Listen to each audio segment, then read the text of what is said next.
everybody, and welcome to my video, Getting Tidier. I hope you're all well. Great to have you watching my video today.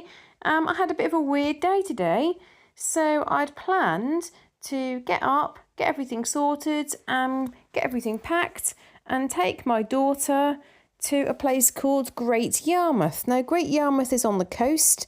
It's a typical seaside town. What I call tat shops, but also some nice truck shops. It's got the snails. Those of you that know Norfolk or know anything about Norfolk or Suffolk will know what I mean when I say the snails. Everyone else, if you're interested, please Google the snails at Great Yarmouth.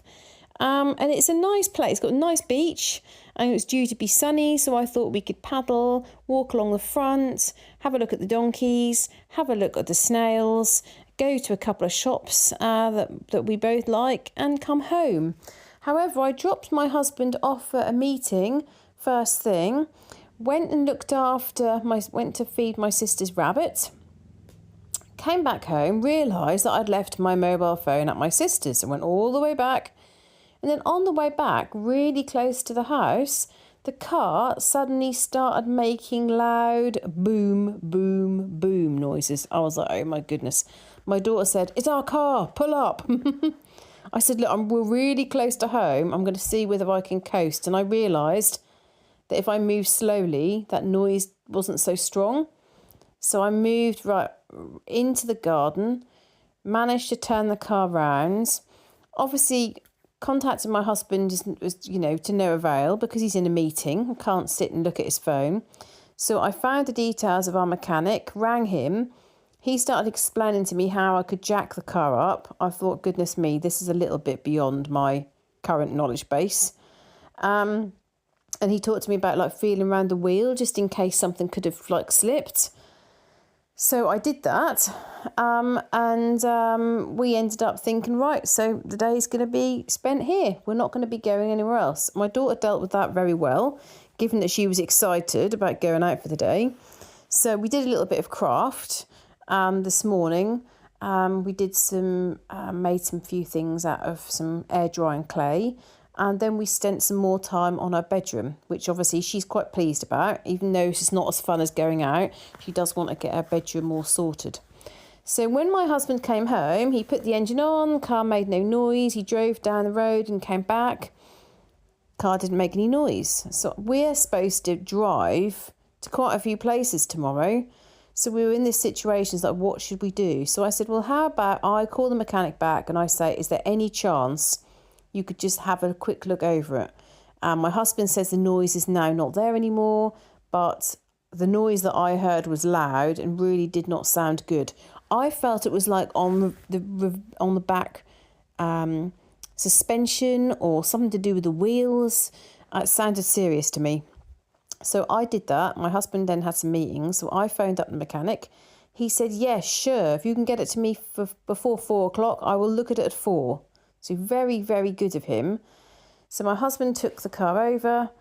The long and the short of it is the mechanics are something about guardian angel, the fact that we'd followed things up and not left it, etc., etc., and that he was able to look at it. Because if we'd have left it, the engine would have gone.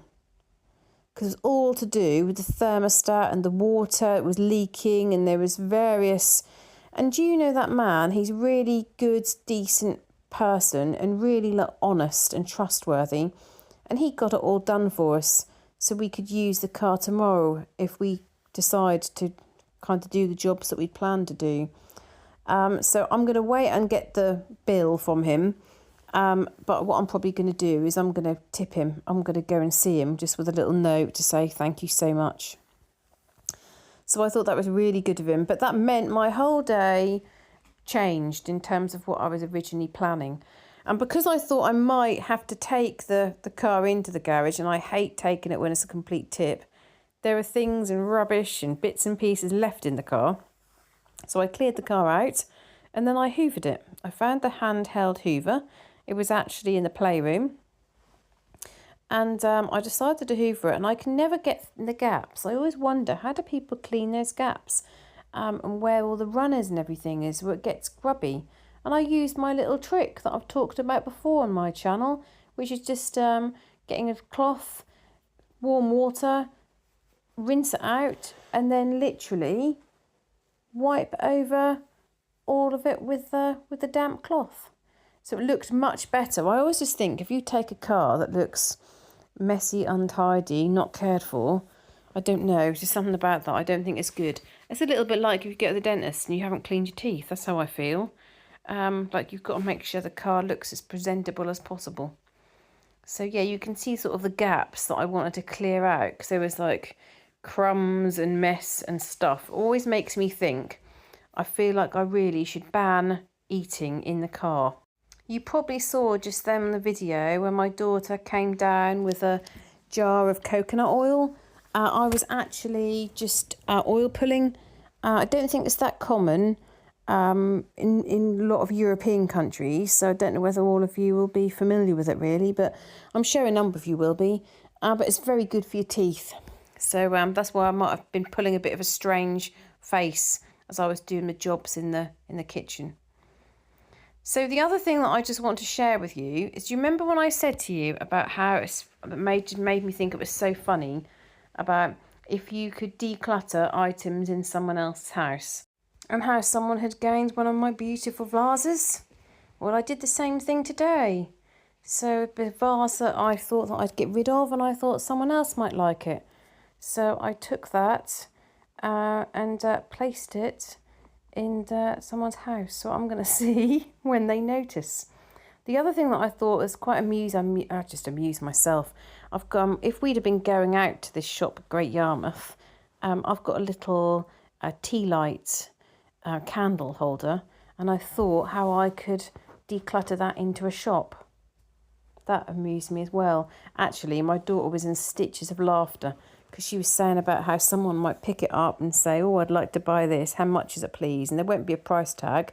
So then I'll take it to the till and say to the lady, how much is this, please? And she'll look at that and think, I've never seen that tea light before in my life. 50p? Oh, make me laugh.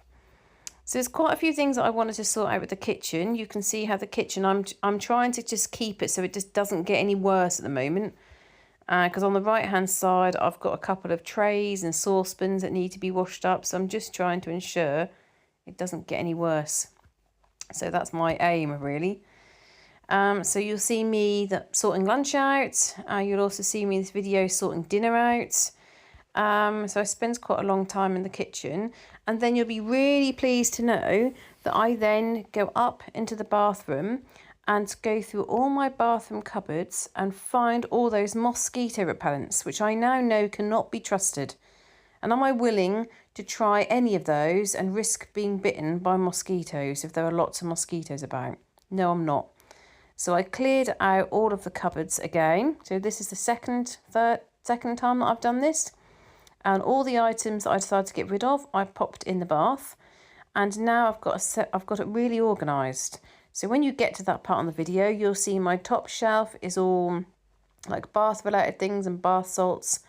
The second is like perfumes, shaving gel, that sort of thing. And then I've got my two drawers, and then I've got a medicine type cupboard.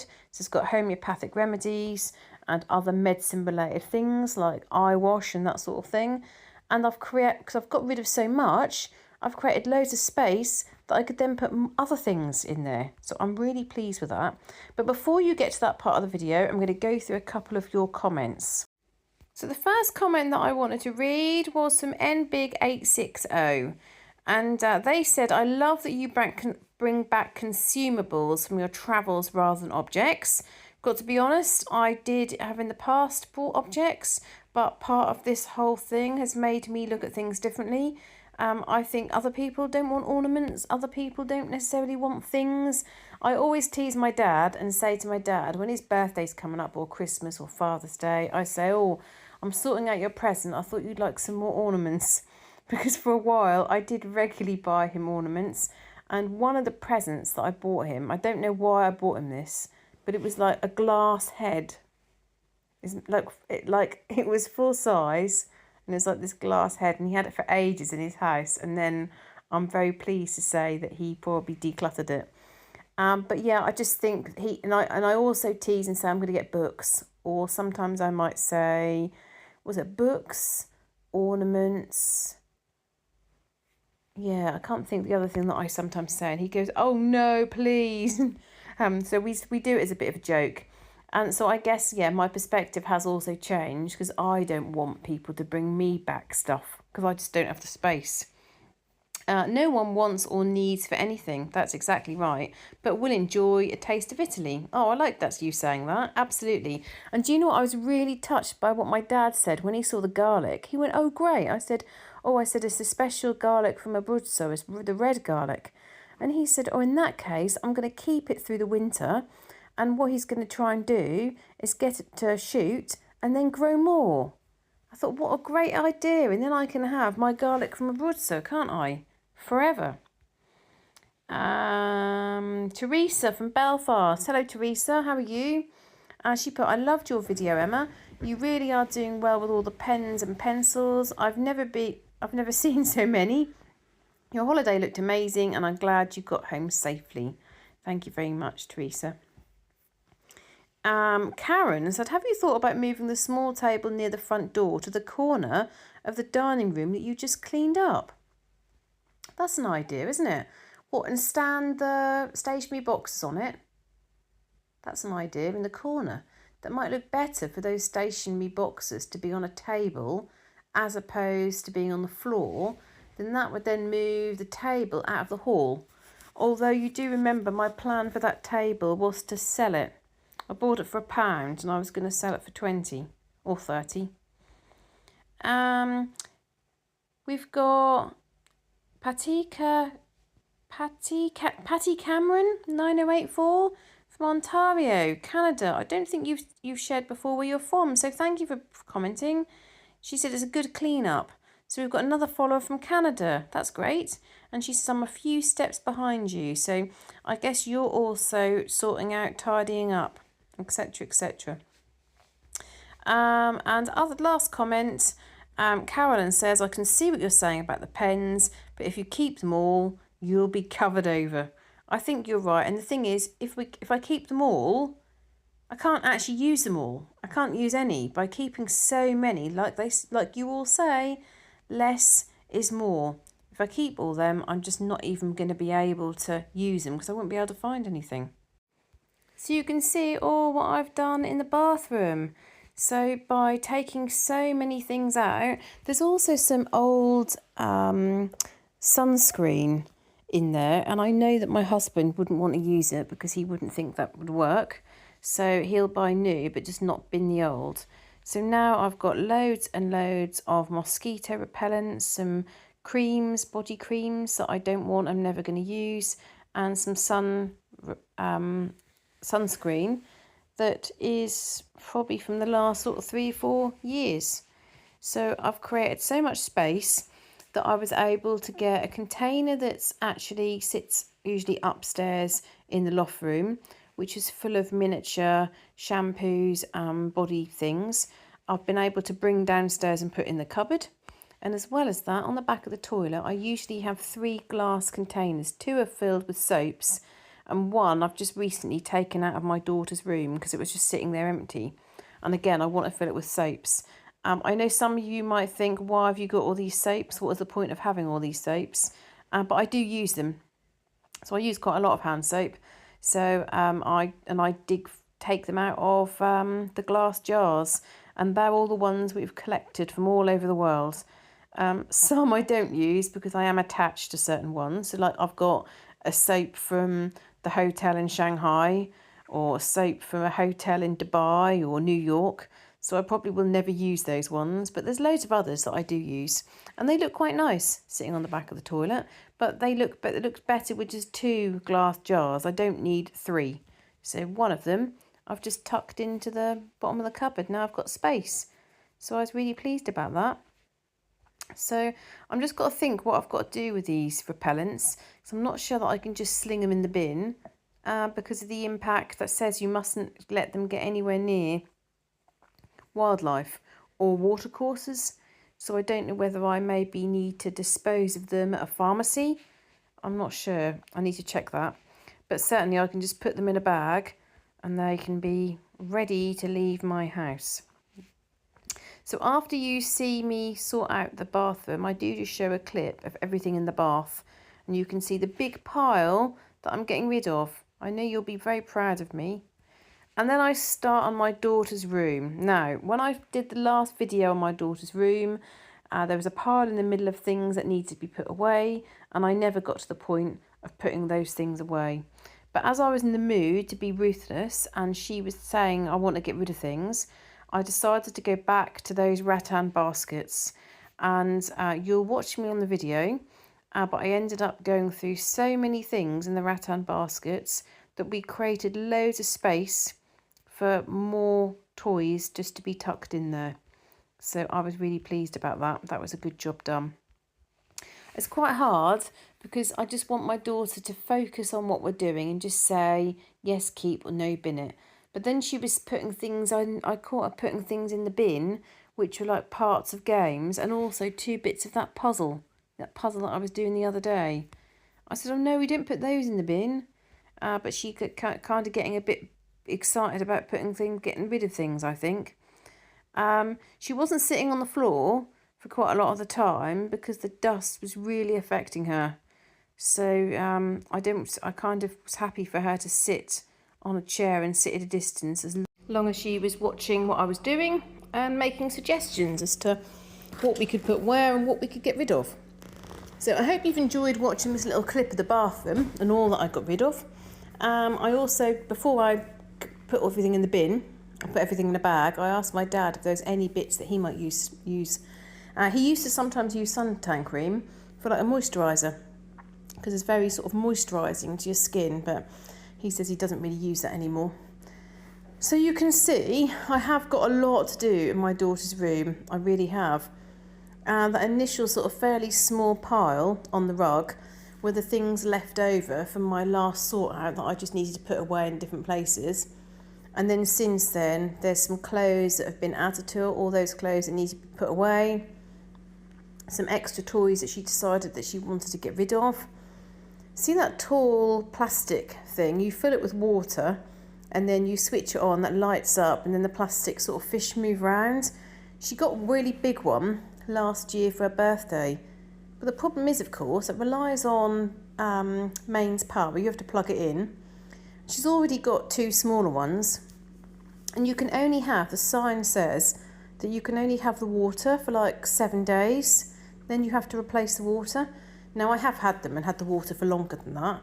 But either way, it's just, well, not really that hygienic, I don't think. I think you can get like mould, spores and stuff then grow into the water. So I emptied it out after a couple of days. So I think she's got 3. She's going to choose which one she wants to keep, which is good. Then she's got that marble one in the middle, which that was actually broken. And I said, well, let's mend it and then we can give that away. And then my husband mended it and then she decided that she wanted to keep playing with it. So we need to put that back into the playroom, probably in the wardrobe. The wardrobe is now much more sorted out. There's a lot more in the wardrobe now. And because I also sorted out the big rattan or sort of wicker basket, there's a bit more space in there, but there's more things that I need to do and sort out. I still need to get the big box of Lego and start making some of the sets up. It's having the time. It really is having the time. But I guess if I just go through and maybe group all the colours of Lego first, get my husband on it as well, you can kind of sit and watch a bit of television and do that at the same time, can't you? I'm not a great one to build Lego sets. My godson's mum, well, my godson's aunt, she said to them, oh, give me all the Lego, all your boxes and all your instructions. And you know, she sat and she made up all the sets for her nephews and then sold them on eBay for them and then gave them the money. I mean, really, I'm not sure whether they realise how long that actually takes. I mean, that's not only like a help to give them money like for before they go away to university and things like that. That must have taken her hours to do. My mum said, just sell the whole box as is, you know, the big box, plastic box of Lego. But I don't know, I just feel like we've got all the Lego boxes up in the loft and we've got a lot of the manuals, so it just seems like if we can put them together, it's worth it. She does still like getting new Lego sets, she just doesn't very often make the old ones. So there's no point keeping them, and she is quite happy to get rid of them. So with all this sorting out, we actually managed to completely clear out one of the boxes. So we got one box completely empty. So that then meant some of the cuddly toys that she wanted to keep then got put in there. So we created a bit more storage space. I am still umming and ahhing about your ideas for moving these boxes. Now, a number of you have suggested that those wicker baskets and even maybe the bookcase could go under her bed. So I think that's quite a good idea. That would clear out a bit more space. So I am still thinking about doing that. And I also think it would be worth doing when someone suggested about, putting like with those wicker baskets, because it is still a bit of a muddle. But we've gone through those wicker baskets now 3 times, probably in the last, 6 months. And each time we're getting rid of more and more and more. We're just left with some things that she just still wants to keep, or some things that I still want to keep. I think that I need to create more space upstairs in my loft room cupboards, get rid of some of the other things that I want to keep that now I can just get rid of, some old clothes and that sort of thing, and then create space for some of the toys that I want to keep hold of. Actually, she's also in some of these wicker baskets are also some of my things. So there's some cuddly toys that belong to me that I want to keep, but she doesn't want to keep. It's not really fair that takes up storage in her room, so I should probably at some point take out all the things that were mine and sort out where I want to keep them, rather than sort of storing them in her room. So this video, you can see I managed to get an awful lot done. It's not a quick thing to do, this is, it really isn't. I could spend hours on this room and still would not touch the sides. But the way I'm looking at it, to try and stay positive, is the more that leaves this room, the closer we get to having it exactly as we want it. That's what I keep thinking. I think if I get rid of, 10 items a week from this room, or 20 items a week from this room, I'll just get closer and closer to getting it all sorted. So by the end of the work that we did, there was a bag for the sale, a bag for the charity and a bag for the bin. So that was good going. My daughter would also like a new carpet, so we've been talking about that. The carpet, that cream carpet, was put down when we renovated the house, so that would be in 2008. That carpet is cheaper than the carpets we've got elsewhere in the house, because we just put it down. We had to do complete renovations on our house. So like the electrics had been done last in the 1970s. It had no central heating, it had no connection to the telephone, and a lot of improvements hadn't really been made to it since the 1930s, which really meant we could have it exactly as we wanted it. So with this room, it was just originally our spare room. So like the fireplace was pink and the walls were pink. I can remember that we painted the fireplace just white, and I think we painted the walls, I think it was lime green, and we painted them to light pink. And then I can remember posting a photograph, and one of my friends is really into design, and he said, "Oh, I wonder what's behind that fireplace." And that gave me this idea of stripping back all the layers of paint from the fireplace. So it was the layer of paint that I'd added, and then the lime green, and then see what else was under it, and then blacken it, which is what we did in the end. And it does look much, much nicer like that, taking it back to how it was originally. Yeah, so this carpet was originally just put down as a spare bedroom carpet. We didn't really spend that much on it, just put the underlay and the carpet down. It's got a couple of marks on it now, and one of the marks was caused by when we had the lino up from the bathroom, and the glue on the back of the lino then just marked the carpet, and my mum helped me try to get the stain up, and neither of us could get the stain. So we got most of it, There's still a little bit left. But I'm not quite sure what I'd do with the furniture if we had a new carpet. I mean, like her, she's got a mid-sleeper, but you can't take the mid-sleeper out of the room, so I'm not quite sure how that would be done. I'm sure they have to deal with that all the time, don't they? So there must be a way. So here you can see in the left-hand side, I've got cuddly toys that she wants to keep, and then all these tiny little bits and pieces that I felt very tempted to sweep up and put in the bin. The problem with that is there's bits of Lego there, there's bits of game there, there's bits of puzzle there that all belong to something else. There was also loads and loads of sea glass, so I collected all the sea glass and all the stones and rocks, and we took all them out. But other bits and pieces, they all belong somewhere else. It's a bit time consuming. So I've got a small pile left, which I think I'll probably put into one of the many containers that I emptied. For a while, she had quite a few different boxes and containers all around her bedroom, but now she's hardly got any, because bit by bit, we're sorting through all the boxes and sorting all through the containers. So this was quite time consuming. We did manage to clear up and sort out quite a lot, and all the time she was looking and telling me which bits we could get rid of and which bits we needed to get rid of. And then you'll see in a minute I changed the angle of the camera, and I put lots of her clothes away, sort out a few items of clothing which were also too small, and then you'll see me do a little bit and wear her doll's cot. She had 2 doll's cots. We took one doll's cot out and she just got one in the corner, but that was really getting to be just like storage area, dump all these different things in it. So I wanted to clear that and sort that as well. We did say that we'd have one last game of Nurse Nancy, like in the Bounty. Anybody who's listening, who's from the United Kingdom, might remember Bounty. She appeared in various different books in the 1980s, and there was Nurse Nancy. Nurse Nancy was responsible for looking after all the toys that came to the toy hospital. So we thought we'd have a game where we'd set up all the little beds, and we'd see what was wrong with the toys, whether they'd got a broken arm, damage, whatever, and some also where the dolls actually need to be repaired. And then you put them in their little cots and things, and they all get mended.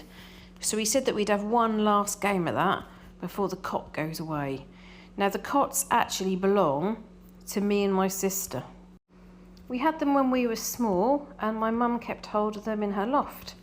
So then when my daughter was born, after a few years, she gave me my cot, and then my sister said that she didn't want her cot.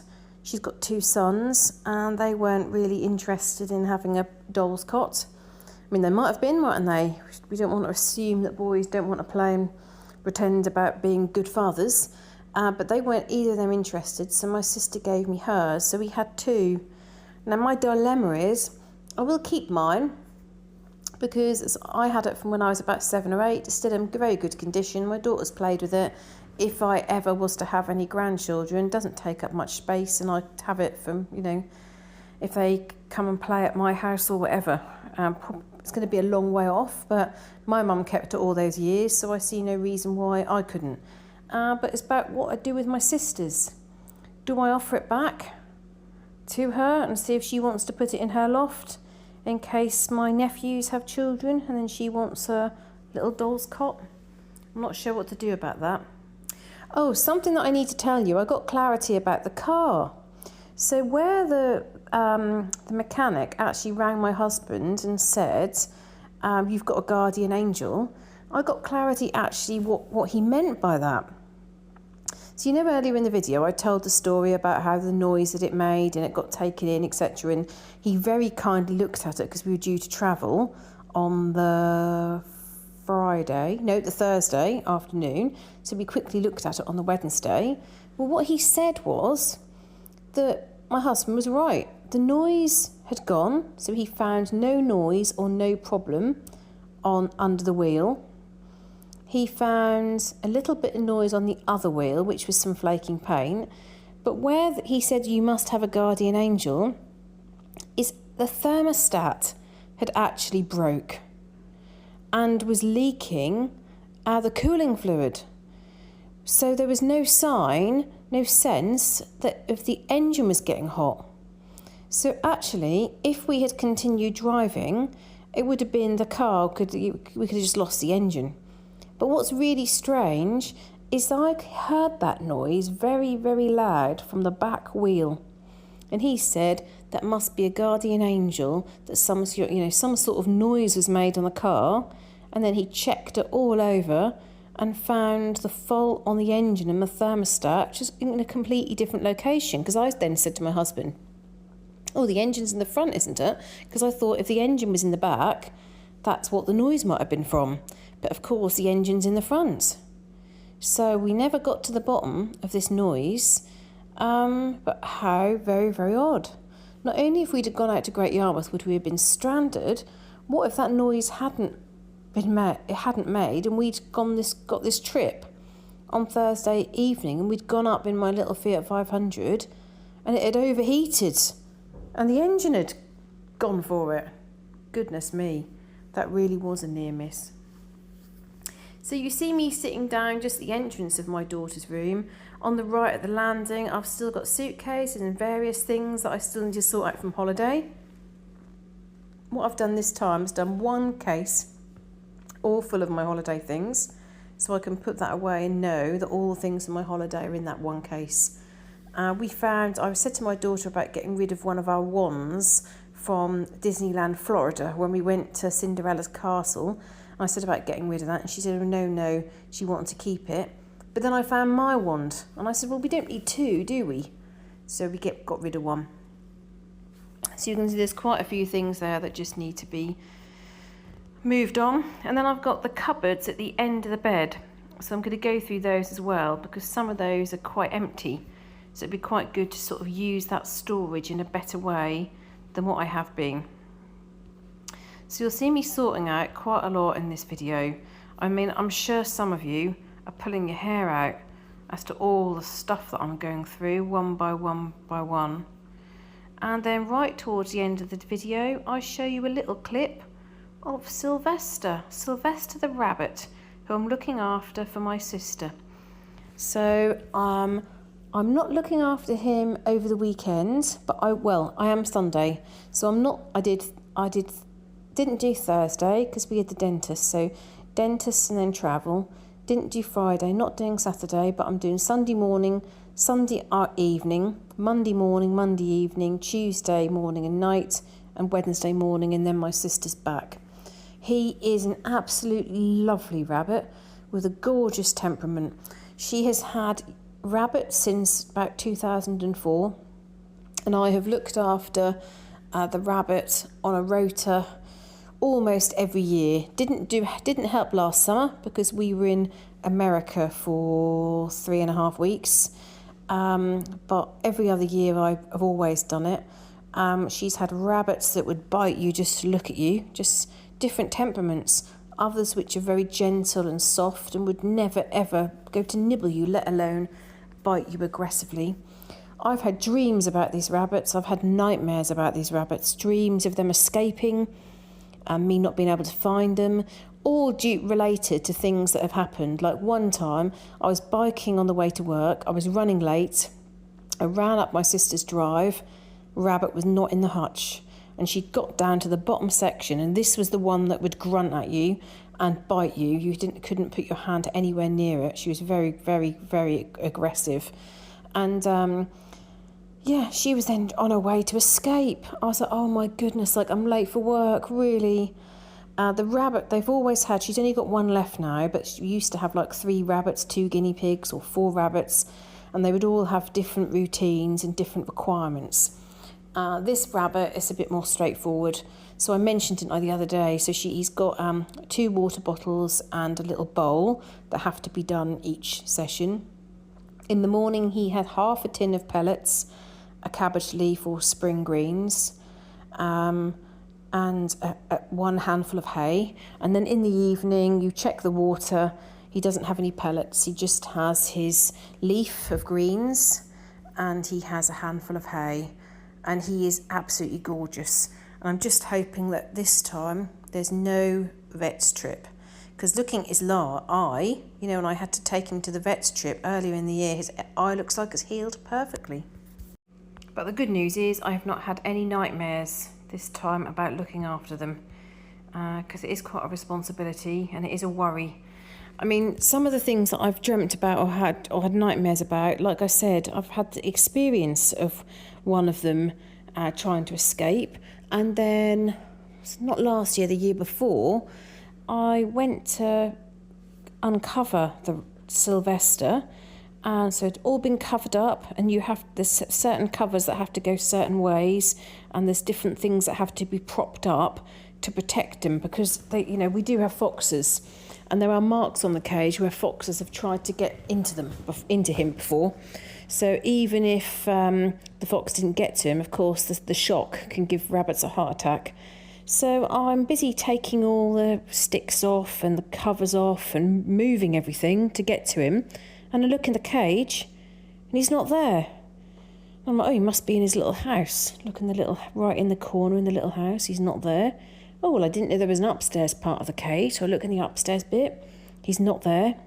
Well, at this point, my heart starts racing because I'm thinking he's been covered up, but he's not actually in the hutch.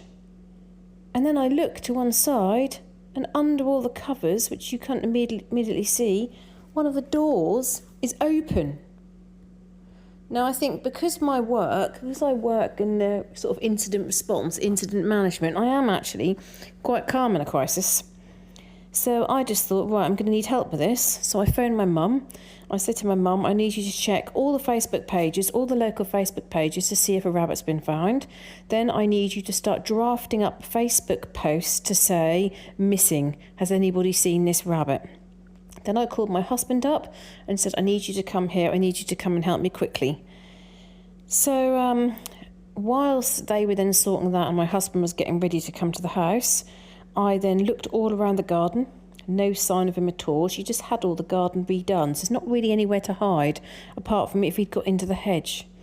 I then came out of the house. I left the front door open because I could see it from the neighbours, knocked on the neighbours' doors and asked them to look in their garden. I then came back and I thought, what if he's gone behind the shed or behind the garage? So I'm looking everywhere. At this point, my husband's then arrived and he's starting to help me look. And then I went back to the hutch and just thought, is there anywhere around here he could be hiding? And suddenly I heard the noise on the stones and he got himself right behind one of the wheelie bins. He must have been really scared all night, because even if he'd wanted, that meant the person who was on the rota, who was looking after the rabbit the morning and the evening before, so in the morning she must have not locked the cage, and in the evening she actually put his food in his hutch but didn't check that he was actually there and then covered him up. Because if he'd been in the cage when she covered him up, he couldn't get out because of the way we have to do all the evening routine. So yeah, that was just a dreadful shock. So I didn't tell my sister while she was on holiday, but I told her when she got back. Of course, once I'd actually found him, I then had to get him back into the hutch, which was a big undertaking in itself, because if he just suddenly darted the other way, he'd have gone then into the main part of her garden, and I'd have spent the morning chasing around the garden for this rabbit. I managed to grab hold of him, and then as I then pushed him into the cage, I then pressed on his back. So I spent all this time worrying, thinking maybe I've damaged his back in some way. But when my sister returned, I explained exactly what happened and how he tried to get out of the way, and I pressed on his back in an effort to help him get into the cage. And she said, oh, well, that's fine. She's in the wild. They go really thin and long and squash themselves to get in and out of burrows. She said, so don't worry about that. But obviously everybody was just relieved that he'd been found. I mean, imagine that, going on holiday and coming back and us having to say, well, we're very sorry, but your rabbit's lost. I mean, that had been awful. So I hope you enjoyed this video. Thank you very, very much for watching, for your support, your ideas and your suggestions. I appreciate all of them. I always read every single one and I try to respond to them all. So thank you very much. I look forward to seeing you in the next video. Bye!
come and get your cabbage leaf?